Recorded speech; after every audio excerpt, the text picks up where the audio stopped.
ধন্যবাদ স্যারকে, স্যারের দৃষ্টিতে জুড়ে একটা করতে দেখা করতে কৃতজ্ঞ আপনাদের সবার প্রতি। আমি কৃতজ্ঞ জানাই আমি সেই মানুষটাকে যে মানুষটি আমাকে এই স্পিকারশিপে ট্রেনিং এ পাঠিয়েছিল। আমার লিডার অপুল স্যারের প্রতি আমি কৃতজ্ঞ করার জন্য আমি জুড়ে একটা করতে দেখা করতে কৃতজ্ঞ সেই মানুষটির প্রতি যে মানুষটি আমাদের কাছে 3টা দিন কষ্ট করে আমাদেরকে ট্রেনিং করেছে, যে মানুষটি একটা আজকে 7টা দিন ট্রেনিং করে আমাদেরকে আজকে এখানে নিয়ে এসে আমাদেরকে শিক্ষিত করেছে। আমাদের কোম্পানির পারপাস স্যারের প্রতি আমি জুড়ে একটা করতে আশা করি। কিন্তু আমি আমাদের 3জন লিডার সামনে আছেন, আমি ওনাদের প্রতিও চিরকৃতজ্ঞ থাকবো। পাশাপাশি হয়তো সিলেক্টেড স্পিকার দ্বিতীয় স্থানে হয়েছি, কিন্তু স্যার যখন বলেছেন যে অনুভূতি কি শেয়ার করবো, তখন আমার মুখে কোনো কথা আসতেছে না। আসলে কখনো ভাবি নাই যে আমি এসে এই জায়গাতে এরকম স্পিকারশিপ বা তাও 2 নম্বর স্থান অর্জন করবো। গত স্পিকারশিপের ট্রেনিং এ যখন আমি আসতে চাইছিলাম তখন আমার কাছে টাকা ছিল না, তখন আমি র্যাঙ্ক 6 স্টার ছিলাম, কিন্তু আমাকে প্রচার করেছিল, কিন্তু আমার কাছে টাকা ছিল না আমি যে এই স্পিকারশিপটা করবো। আমার ট্রেনিং ফিস ছিল না।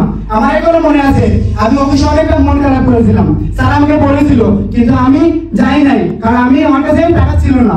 আলহামদুলিল্লাহ আজকে আমি এসেছি বা আমার সাথে আমার টিমের আরো 6 জনকে নিয়ে ট্রেনিং করেছি। বিশ্বাস করেন যদি আমি বুঝতাম না, জানতাম না, আমি কখনো আমার এই 7 স্টার র্যাঙ্কে আমি গোনা হয়তো 4 থেকে 5টা সেমিনার করিয়েছি, কিন্তু আমি এই যে 3টা দিন ট্রেনিং করার পরে আমার কাছে মনে হয়েছে যে আমি এখন থেকে সিলেট গিয়ে এমন সেমিনার করাবো, আমি রেকর্ড করবো। আমি গত বছর দেখেছিলাম আমার প্রিয় লিডার অপুল চন্দ্র দাস একবার স্থান হয়েছেন, আমি সেই জায়গা থেকে চিট নিয়েছিলাম যে আমি আমার লিডার যদি একবার স্থান হতে পারে তাহলে আমি অবশ্যই 1 অথবা 2 এর ভিতরে থাকবো। আলহামদুলিল্লাহ সেটা আমি 2 এর ভিতরে থেকে প্রমাণ করে দিয়েছি।